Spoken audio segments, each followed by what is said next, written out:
to hear at length from the candidates. So let's get right to it. Joining us right now, the U.S. Senator from Texas. Please welcome Ted Cruz.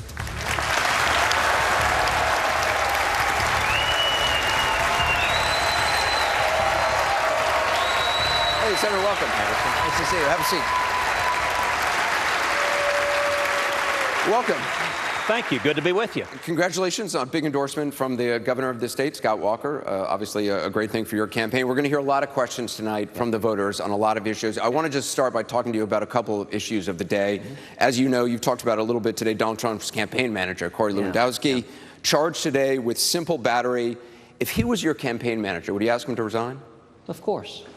Look, it shouldn't be complicated that members of a campaign staff should not be physically assaulting the press. I mean that shouldn't be a complicated decision. I mean, he says he's innocent of all the charges. Well, you believe it was assault? You know, he's just been charged. I know that the reporter alleged that she was physically assaulted. That I will say it's consistent with a pattern of the Trump campaign.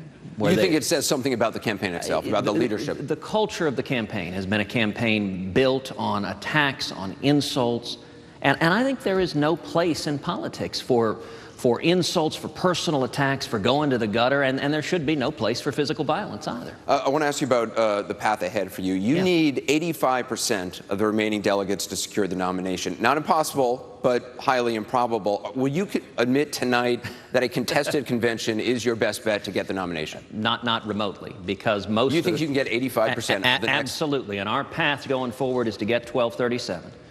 Most of the races coming up are either winner take all or winner take most. But you've only gotten 30% of the delegates so far. We're half over. Well, how do you go from 30 to 85? Well, I'll tell you. The way you do that, it's the situation if two guys are hiking in the woods and a bear starts chasing them. And you know the old joke that the fellow sits down, starts to put on his running shoes, and the guy turns to his friend and said, "What are you doing? You can't outrun the bear." And the guy says, "I don't have to outrun the bear. I just have to outrun you." That principle is the same thing going forward. If we continue to beat Donald Trump, you know, we just had a few days ago in Utah a massive victory against Donald Trump, and we got all of the delegates in Utah. If we continue to beat Donald Trump going forward, most of the states are winner take all or winner take most, and we get north of 80% of the delegates simply by beating Donald Trump going forward. But Donald Trump is still way out in front of you. He won Louisiana. You got more delegates out of Louisiana, which he's obviously upset about. But I mean, 85% in the remaining races, that's more than you've ever gotten anywhere. Look, but you don't have to win 85%, Anderson. The way it works, you have to win the races going forward, but when you win, you get most or all of the delegates. And here's the dynamic that's played out. A year ago, there were 17 candidates. It was a fantastic, diverse, dynamic field. The field is narrowed now. And what Donald benefits from is division, because Donald has had pretty consistently a floor of about 20 to 25%. But he's got a hard ceiling of about 35 to 40% that he has a real hard time breaking. And so when there are 2 or 3 or 4 other candidates and they divide the vote, he can win state after state with 30, 35%, even 40%. Head to head, Donald has an incredibly difficult time breaking 50%. The Kasich campaign has made an effort to reach out to your campaign to strike some sort of a pact in order to defeat Donald Trump. Wouldn't that make sense? Apparently, all the reports are so far you've not responded. Well, it makes no sense at all. John Kasich has no path to win it. We are competing to win. We're not competing to stop Trump. We're competing to win the nomination. John Kasich went 0 for 27. He lost 27 states in a row. He admits, though, it's going to go to a contested convention, and that's where he says he can win. Look, I understand that except that it's against the rules for John Kasich to be on the ballot. The rules provide that in order to be even on the ballot, if no one has 1237, you have to have won at least 8 states.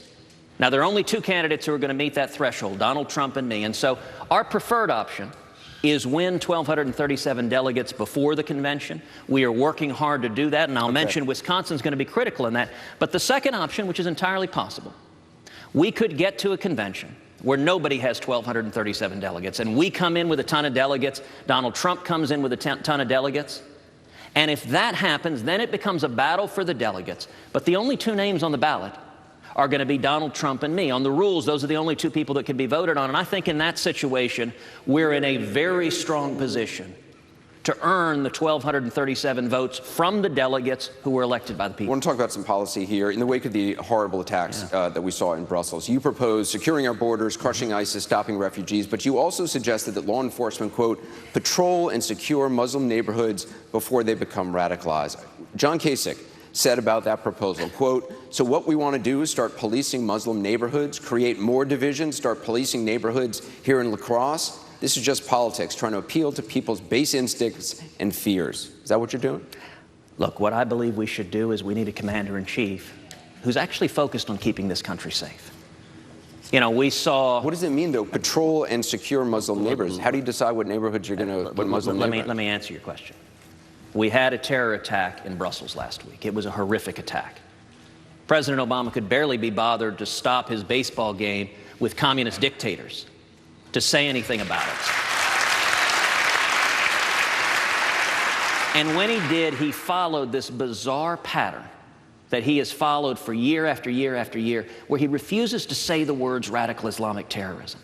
Instead, what he does, what he did after the Paris terror attack, what he did after San Bernardino, is he goes on television and he lectures Americans about Islamophobia.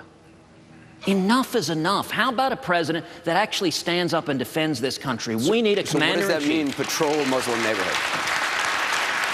What it means is that we target the enemy. Now, there is a difference between Islam and Islamism. Islamism is a political and theocratic philosophy that commands its adherents to wage violent jihad, to murder or to forcibly convert all infidels, and by infidels they mean every one of the rest of us. Islamism is our enemy. And when President Obama and Hillary Clinton and the modern Democratic Party play this politically correct game of denying it, it means they don't fight it effectively. So, for example, let's talk about the consequences of it. Obama and Hillary both advocate bringing tens of thousands of Syrian Muslim refugees to America. Right, you sure you want to stop that? But you did talk about patrolling Muslim neighborhoods, absolutely. and a lot of folks, kept saying that worked in New York, but political correctness made the police stop that. Yes. New York police have pushed back on that. Chief Braden said that's just complete bunk, and I want to read you what in fact, I mean, the guy who ran that program that you say was such a big success says it didn't lead to any prosecutions. There were no leads from it. Listen, you are right that after I called for increased vigilance protecting us, that Barack Obama, Hillary Clinton, and New York's Mayor Bill de Blasio all attacked me. I wear that as a badge of pride. I'm not going to apologize the chief to of police. anyone. He worked for Rudy Giuliani. Look, I understand that the commissioner who works for Bill de Blasio has a political imperative. De Blasio is a left-wing radical. The commander who oversaw the very program that you claim was a success in New York testified under oath that it didn't lead to any investigations in the 6 years. Anderson, in New York, this was a successful program. In what way? It was set up under Mayor Michael Bloomberg to monitor and to work cooperatively with the Muslim community to prevent radicalization and to stop radical Islamic terrorist plots before it occurs. There are a number of cases. It identified a bookstore that was a locus for radicalization and allowed law enforcement to go after that bookstore. And what happened was when Mayor Bill de Blasio got elected, he gave in to political correctness and shut the unit down. Listen, if you want to stop radical Islamic terrorism, the answer isn't to go hang out in random neighborhoods. It is instead to focus on communities where radicalization is a risk. And I'll tell you what Europe has done. Europe has followed the path that Barack Obama and Hillary Clinton want to put us on. The tragedies, these terror attacks in Europe are a result of failed immigration policies where they've allowed vast numbers of Islamic terrorists to come into Europe. And they're in communities that are isolated. They're called no-go communities where the law enforcement doesn't engage in those communities. One in Brussels, Molenbeek, has been a particular incubator for radical Islamic terrorism. Many of these terrorist plots trace back to Molenbeek. And my point is very simple. America should not make the mistakes of Europe. We should not disengage. We should have law enforcement actively engaged to stop radicalization before it stops. And I recognize that the media and the Democrats hate it when someone actually describes who the enemy is. I'll tell you, as president, every single day I will wake up fighting radical Islamic terrorism and working to defeat it. Turning back to the campaign, It's obviously been a very rough and tumble week between you and Donald Trump. A salacious story about you was published in National Enquirer. You say Donald Trump, the people around him, were responsible for planting that story. Do you have any proof of that? Well, sure. The story on its face quoted one person on the record, Roger Stone. Roger Stone, former advisor to Roger Stone has been Donald Trump's chief political advisor. He planned and ran his presidential campaign, and he's been his hatchet man. He spent 40 years as a hatchet man. But not only that, the head of the National Enquirer, a guy named David Pecker, is good friends with Donald Trump. But you don't know for a fact that Donald Trump planted that story. Of course I do. When his good friend, you know, the National Enquirer in its history has never endorsed a presidential candidate until Donald Trump. And now David Pecker, look, Donald Trump suggested David Pecker, the head of the National Enquirer, should take over Time magazine. Who in their right mind should suggest the head of the National Enquirer should take over Time magazine? He's been very tough against Donald Trump recently, but early on in the campaign, it seems like you made a political calculation not to go after him. Just last week on a radio program, you said that essentially those candidates who did go after him early on were roadkill. You needed to build your base. Back in December, you tweeted, the establishment's only hope, Trump and me in a cage match, sorry to disappoint, Donald Trump is terrific. That was after he'd already made fun of Carly Fiorina's face. That was after he had gone after Megyn Kelly.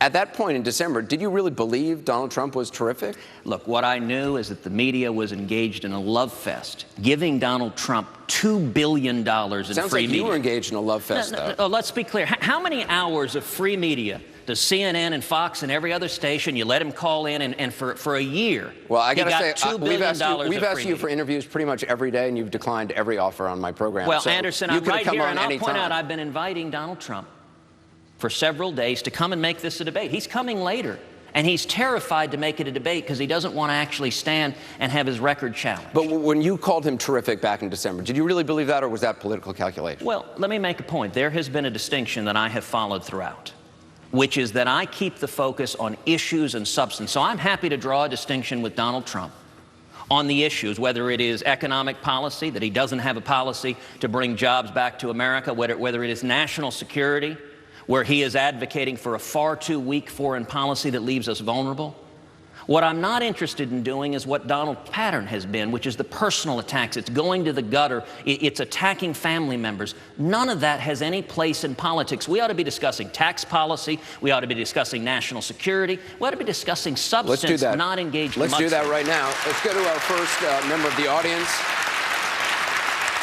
This is Thomas Doherty. He's a student from Brookfield who says he's still making up his mind, so you could pick up a vote here. Thomas, Great. Welcome. Hey, Thomas. Hi, Senator Cruz. My question for you is, how and why does your religion play a part in your political decision-making?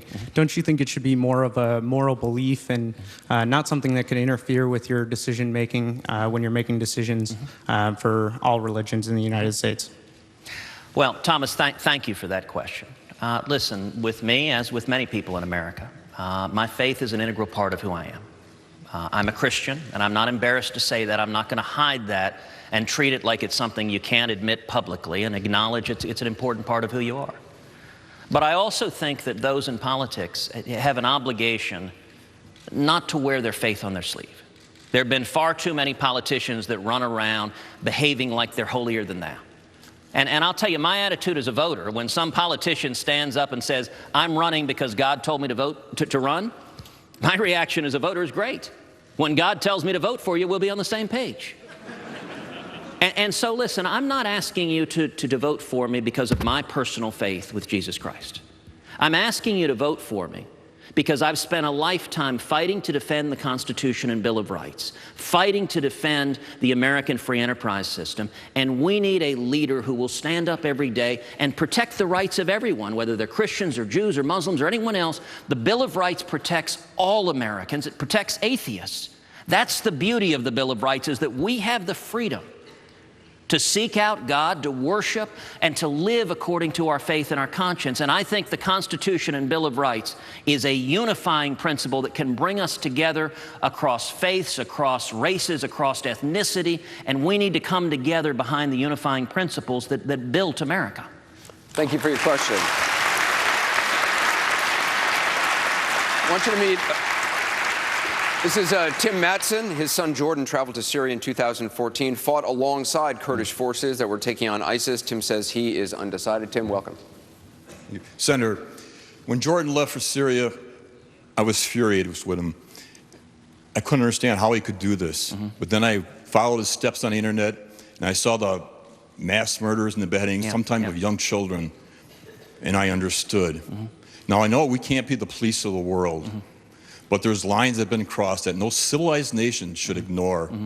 And we have a nation that have often said, never again, but there again, here we are. So as Commander-in-Chief, would you send an overwhelming force with unrestricted use of power to obliterate ISIS and send a message to those who want to do evil upon the innocents of their fate if they do this?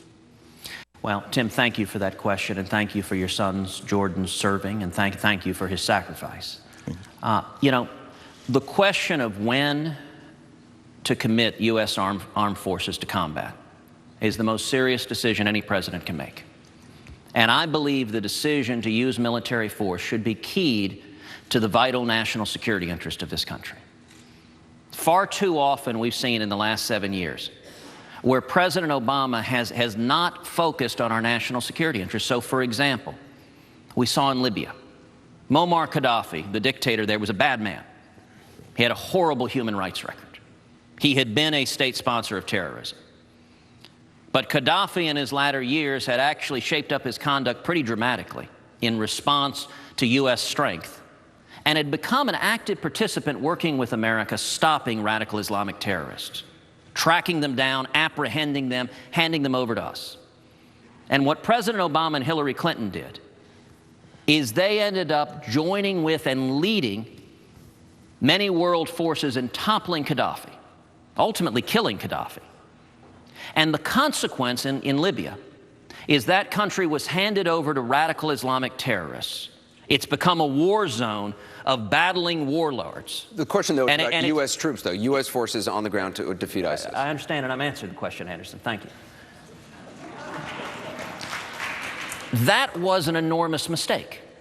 And the reason they made the mistake is they weren't focused on U.S. national security interests. They were in the interest of promoting democracy. And toppling a government that ends up handing it over to radical Islamic terrorists is a much worse outcome. We saw a similar thing in Egypt, where Obama and Hillary both cheered the toppling of Hosni Mubarak, the head of Egypt. Egypt was handed over to the Muslim Brotherhood, Mohammed Morsi. The Muslim Brotherhood is a terrorist organization that was profoundly harmful for U.S. national security interests. Thankfully, President al-Sisi is now in charge of Egypt. Now, with regard to Syria, Assad is a monster. I agree with you. He is a horrible man. He has murdered hundreds of thousands of his own citizens. He's murdered women. He's murdered children. He's used chemical weapons against them. But the problem is, if we simply topple Assad, the most likely outcome is that ISIS takes over Syria. And handing Syria over to ISIS, to radical Islamic terrorists who are waging war with us, is a mistake. So your question of what we should do, our focus, I believe, in Syria should not be on toppling Assad. Our focus should be on utterly and completely destroying ISIS, because ISIS is our enemy, and ISIS has declared war on America, and they pose a direct threat to our national security interest. In order to topple ISIS, would you be, I mean, his question is sending an overwhelming ground force. Would you be willing to send U.S. troops on the ground, not just special forces as is currently being done? Look, I will do whatever is necessary militarily to defeat ISIS. Now, defeating ISIS is going to have a lot of components. One of the most important components is overwhelming air power. You've talked about carpet bombing, and just recently you said carpet bomb them into oblivion. Lieutenant General Charles Brown Jr., who's the commander of U.S. Air Force's Central Command, said carpet bombing is not effective for the operation that we're actually executing because we're using precision-guided munitions on a regular basis. And in fact, carpet bombing in civilian areas is a violation of the Geneva Conventions. Nobody has talked about targeting civilian areas. What I have suggested we should do is use overwhelming air power. And let's talk some specifics. What does some carpet facts. Bombing mean? I'm trying to answer your question. Okay, but just for a fact, ISIS is in many civilian areas. Let's talk specific facts. The first Persian Gulf War, a little over 25 years ago, we were launching roughly 1,100 air attacks a day. We were using overwhelming air power. It's one of the great strengths of the tremendous American military is our air superiority is second to none. Right now today, Obama is launching between 15 and 30 air attacks a day. Right, compare but hold on, let me make my point, please, sir.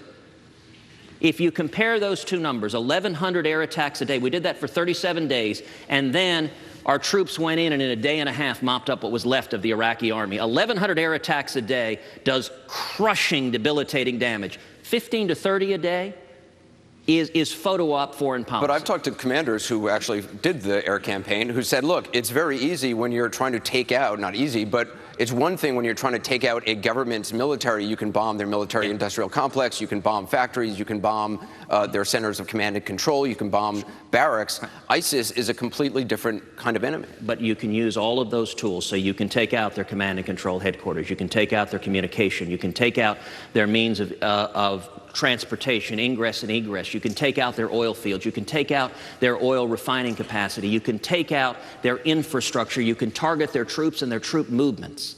And we're not doing that right now.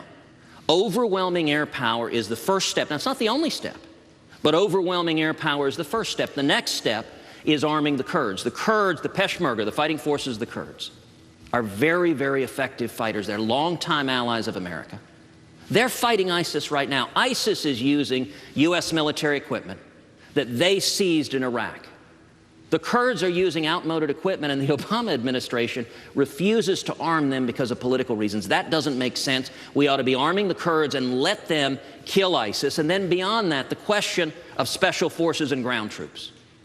We should do whatever is necessary to win, but I'll tell you what I won't do, is I will not send our troops into combat the way Barack Obama is doing, with rules of engagement so strict that they cannot fight, they cannot win, and they cannot defeat the enemy. If we're going to use our troops, we're going to defeat the enemy. I want to go to our next questioner. This is Shannon O'Connell. She works in healthcare. She's an independent voter. She says she is still undecided. Shannon, welcome. Hi, Shannon. Thank you. My question is more personal in nature. What would you regard as your greatest personal failure, and what did you learn from it?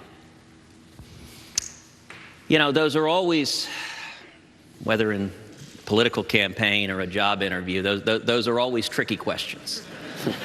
You know, anytime you go for a job interview, you sit down and you're like, okay, what's your greatest weakness? And like the classic answer people give at a job interview, you know, my greatest weakness is I just work too hard. I'm just such a disciplined employee. I just put my work in front of everything else. Look, there are pros and cons to it. What I will say is I'm a pretty driven guy. That has pros and cons.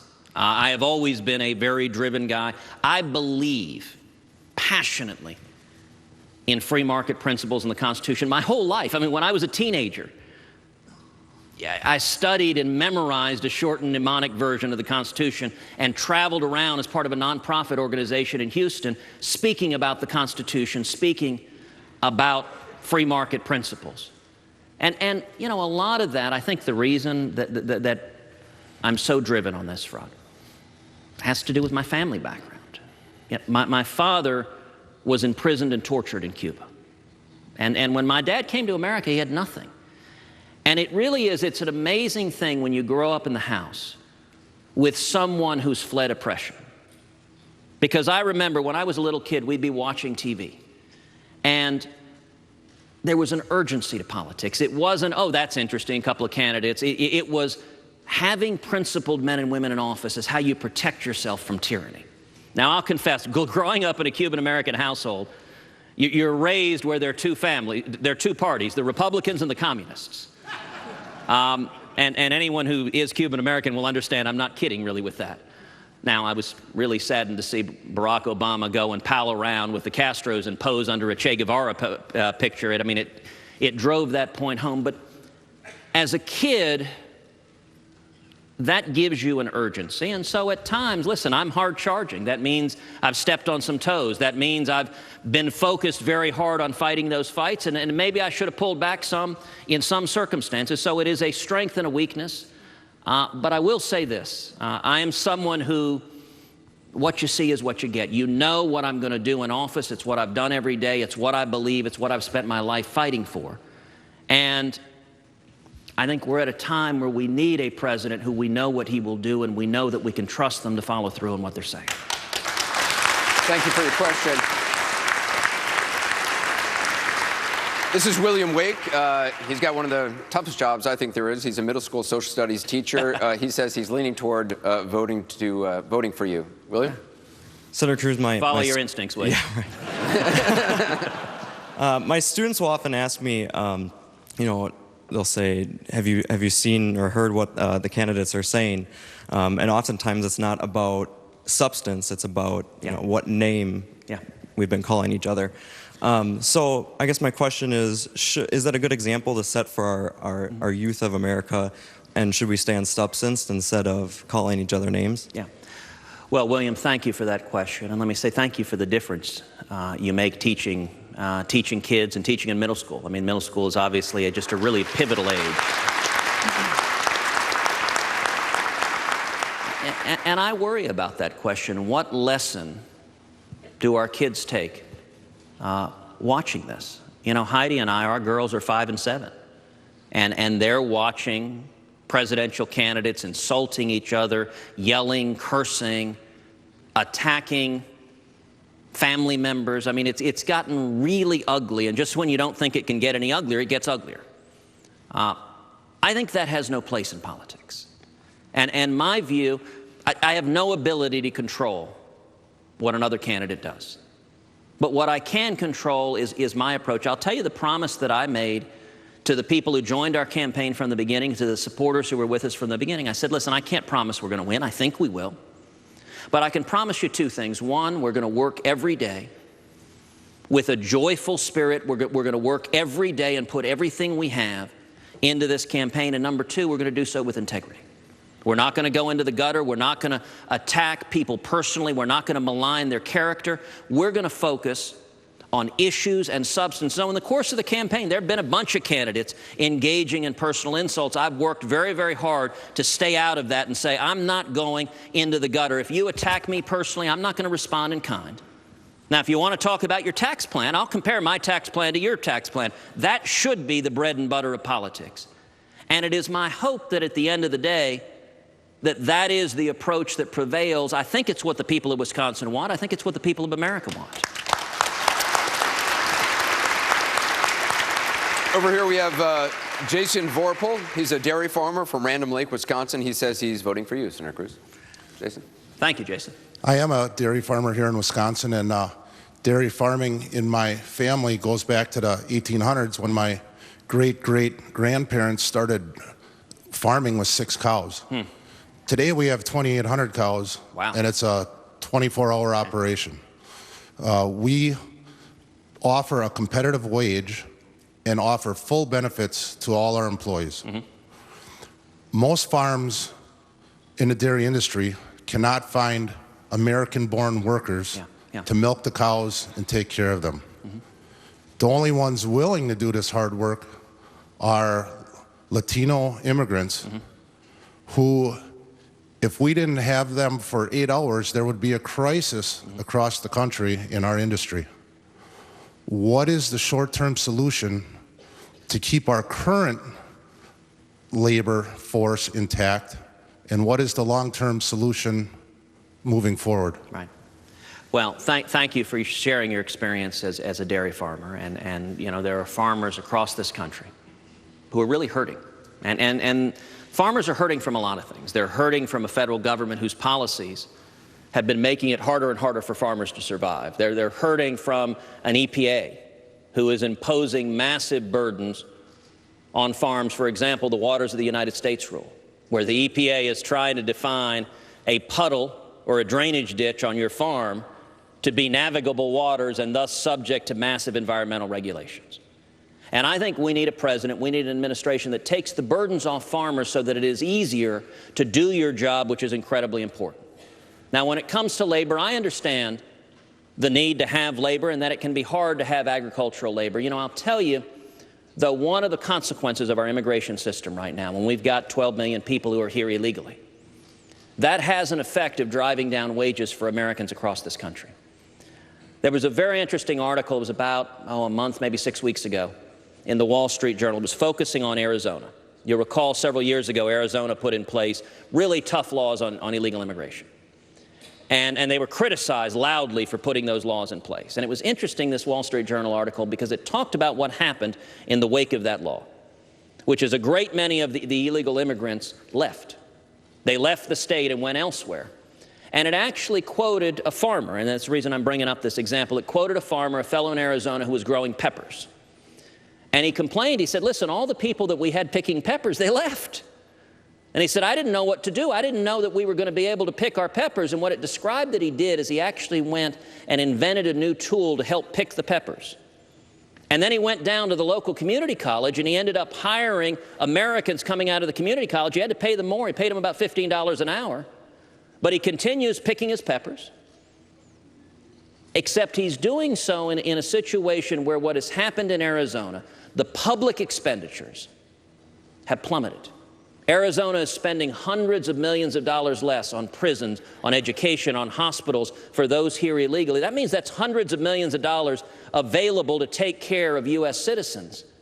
And also unemployment has gone down, and median wages for Americans have gone up in the construction industry, in carpenters. We're seeing wages going up. And I think the view, our immigration laws should benefit American workers. That should be the focus of immigration laws. And so what I intend to do as president is, number one, we're going to secure the border. We're going to end illegal immigration. We know how to do it, and what's missing is the political will to get it done. The difference is I will get it done. But beyond that, when it comes to legal immigration, listen, I think on immigration the principles are really simple. Legal, good. Illegal, bad.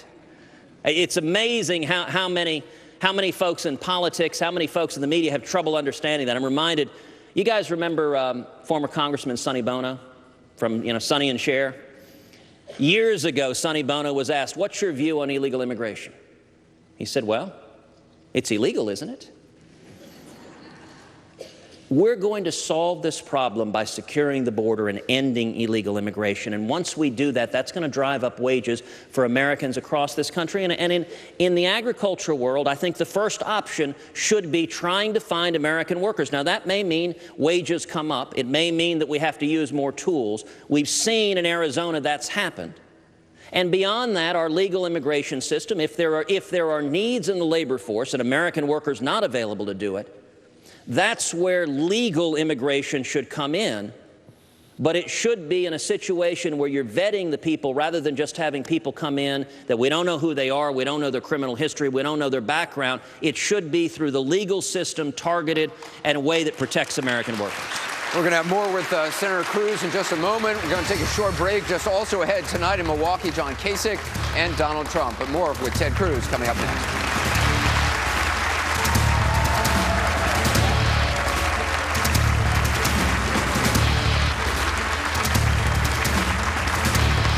Welcome back. We're here at the Riverside Theater in downtown Milwaukee, taking voter questions for Senator Ted Cruz, John Kasich, Donald Trump coming up, and more voter questions now for Senator Cruz. I want to start, though, more than 6 months ago, you pledged to support the Republican nominee.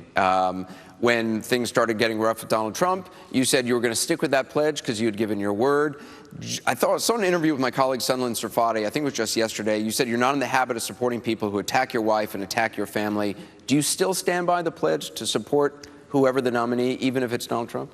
Well, Anderson, as you mentioned, what I said is true. I'm not in the habit of supporting someone who attacks my wife and attacks my family. I think that is going beyond the line. I think our wives, I think our kids should be off limits. They don't belong in the attacks.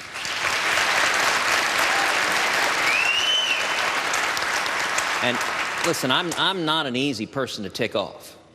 But when you go after my wife, when you go after my daughters, that does it. And I think I want this race to stay focused on policy and issues and solutions to the real problems facing America. That's where I'm going to stay focused. But if other candidates don't, I think that's beyond the pale. So I just have to follow up. If Donald Trump is the GOP nominee, would you support him? Let me tell you my solution to that. Donald is not going to be the GOP nominee. We're going to beat him.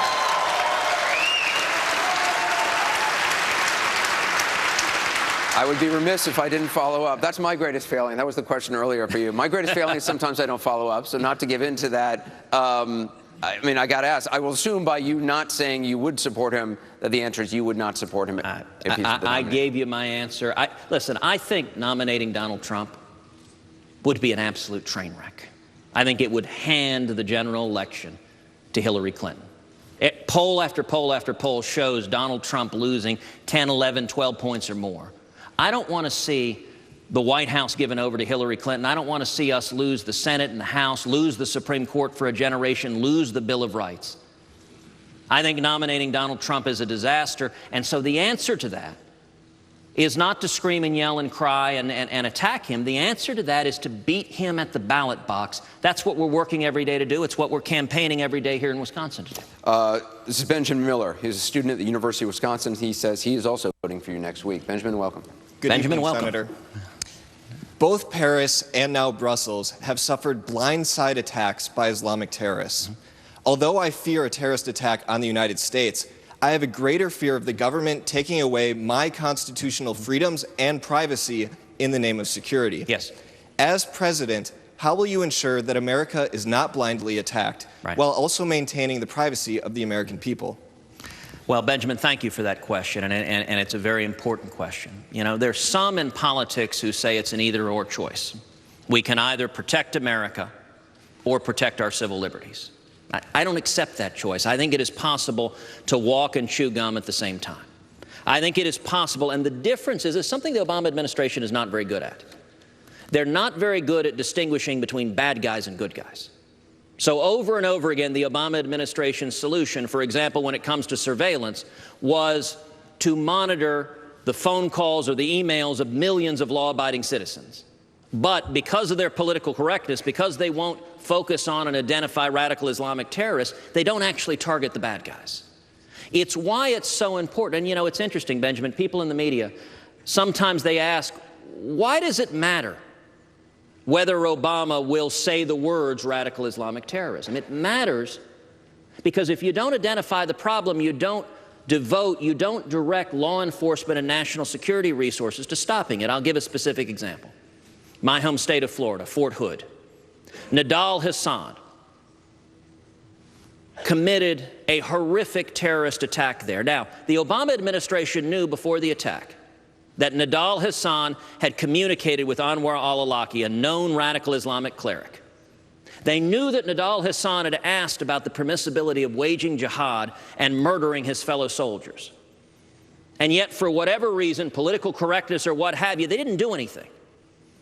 If we find out that a member of the armed services is talking with a radical Islamic cleric and asking about waging jihad against his fellow soldiers, within minutes, MPs should show up at his door and put him in handcuffs.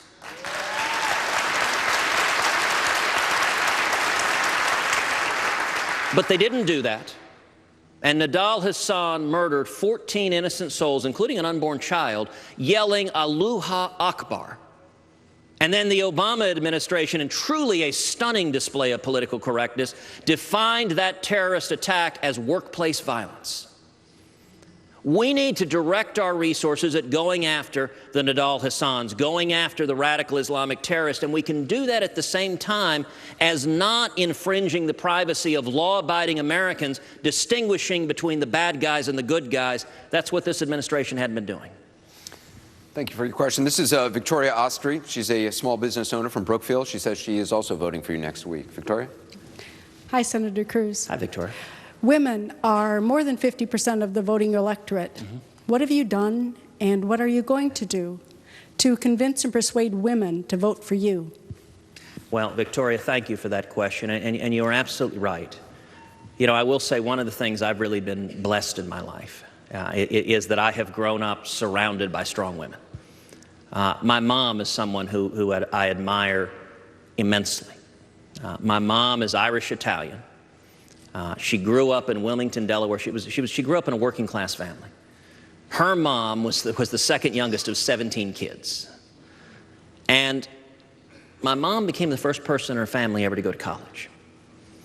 And that was not easy for her because my grandfather, her dad, he was not an easy man. He was a drunk, and he didn't think women should be educated. And so my mom stood up to her father. She stood up to him, confronted him, and she ended up going to Rice. She majored in math in 1956. And then she got hired at Shell as a computer programmer. Now, you want to talk about two industries, computer science and oil and gas, neither one of which were welcoming to women. And my mom was at the intersection of them both. And I remember my mom used to tell me a lot when I was a kid. She said she very deliberately didn't learn how to type. She said, look, it was the 1950s. I understood the world I was living in. She didn't want to be walking down the hall and have some man stop her and say, sweetheart, would you type this for me? She wanted to be able to respond with a clean conscience and smile and say, I would love to help you out, but I don't know how to type. I guess you're going to have to use me as a computer programmer instead.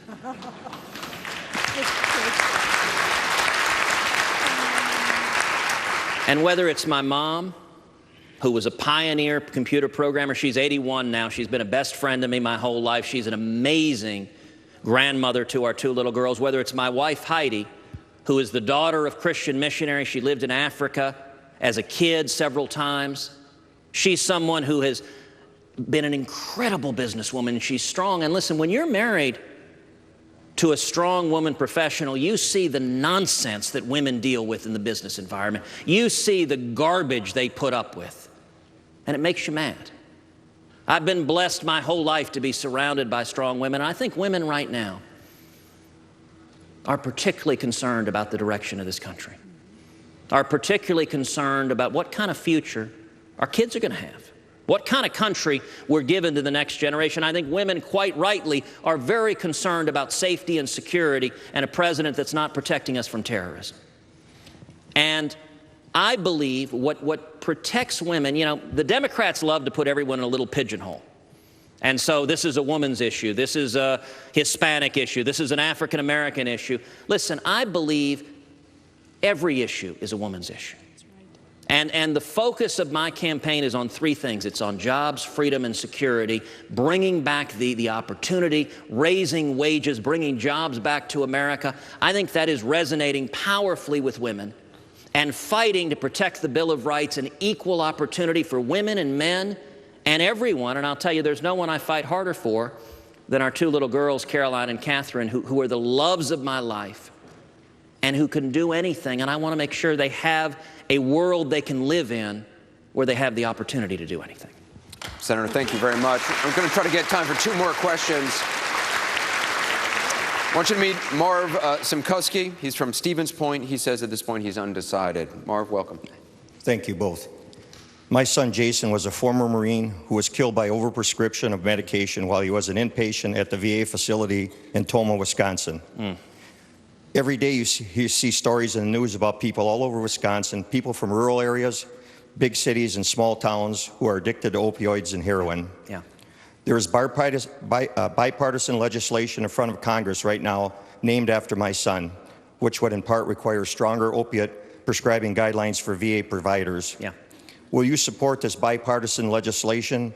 And do you support requiring stronger opiate prescribing guidelines, not only for the VA, but for doctors across this country? Well, Marv, thank you for sharing your story, and thank you for your son's service and his sacrifice. I'm sorry that you lost your son, Jason.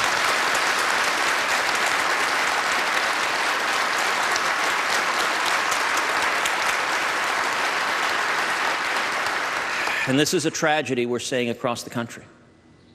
We're seeing veterans coming back, struggling with PTSD, struggling to get their health care needs treated properly. We're seeing a VA that is dysfunctional, a VA that is lying. One of the things we need is real accountability in the VA. I give you my word, if I am president, there will be accountability in the VA. Those that have lied, those that have wrongfully denied care, they will be terminated, and if they broke the law, they will be prosecuted. We also need reform in the VA so that veterans have the power to choose their own doctors, whether they want to choose the VA or a private doctor. There's no reason your son Jason couldn't go to the doctor down the street. Now, I agree with you. We need greater scrutiny, greater involvement preventing opioid abuse. You look at the prevalence of heroin, and I would note this is a tragedy. Roughly 50,000 people a year die of drug overdoses. More people in America die of drug overdoses than die in car crashes. And Marv, I'm sorry to say you and I are both members of a horrible club because I lost my sister Miriam to a drug overdose. And so I've seen firsthand, and it started where she was in a car accident and she got prescribed painkillers. And she kept on taking the painkillers, and then she started taking stronger, and she started taking stronger. And Miriam led a difficult and troubled life. She made a lot of very poor decisions. And then just a few years ago, she took too many pills one night, and her son came in and found her dead. This is an epidemic that is destroying families across America. I'm sorry for your family's loss. I'm sorry. My nephew Joey, her son, someone I'm really proud of. He's endured his mom's difficult journey, and he's working a good job. He's a terrific young man. But we need a federal government that focuses on stopping this drug abuse, whether it is prescription drug abuse or whether it is illegal narcotics like heroin. And one of the most important ways to stop that, unfortunately, my sister Miriam ended up going down that path, going down the path of crack cocaine and drugs that destroyed her life. One of the ways to prevent that is we need to secure the border. We need to get serious about stopping the incredible flow from Mexican drug cartels that are poisoning our kids. And you have my commitment as president. I'm not going to talk about it. I'm not going to make empty promises. But we are going to devote the full resources of the federal government to finally securing the border, stopping illegal immigration, but stopping the deluge of drugs that is coming into this country and destroying the lives of people all across this country.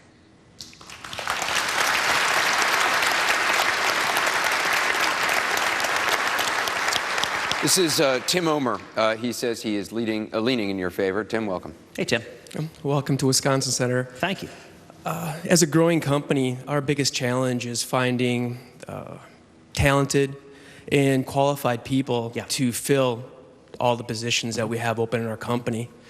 As President of the United States, what could you do to help us find those talented people, find those quality people, build up the pool of people so that we can fill those positions and continue to grow our business? Tim, tell me, what kind of company do you have? We're at Wisconsin Cheese. Wisconsin Cheese, fabulous.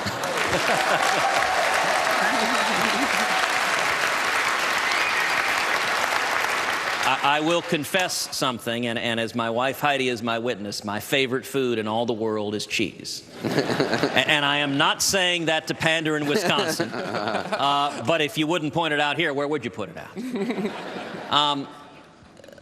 Listen, it is a huge problem we see of a need for a trained workforce and a need for a workforce that's prepared and wants to work. As I meet with small business owners all across the country, I hear those concerns over and over and over again, that it's hard to get people who are qualified and who want to work and are prepared to work, and that's a real challenge.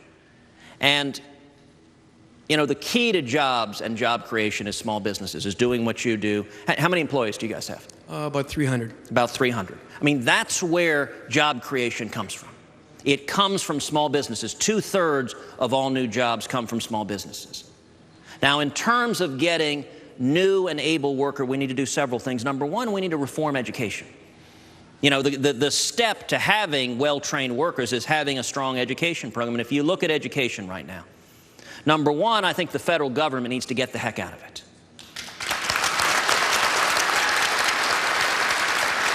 It's one of the reasons I promised on the very first day in office that I'm going to direct the Department of Education that Common Core ends that day.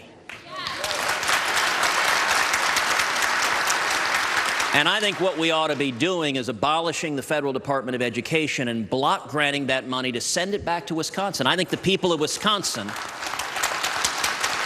know much better what to do with that money. And part of that money, I think, should be directed at school choice programs, at allowing people who are trapped in failing schools to have the option of going to private schools, going to parochial schools, injecting competition in failing schools to empower parents and empower students. I think school choice is the civil rights issue of the 21st century.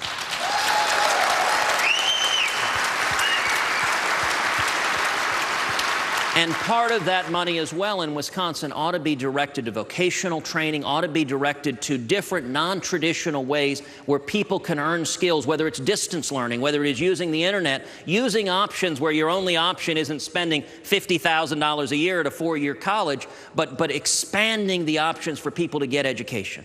I think that is a critical piece to improving the environment. And another critical piece is changing our welfare program. You know, our welfare program right now traps people in dependency. Now, my view on welfare is that the social safety net, it should be a trampoline and not a hammock.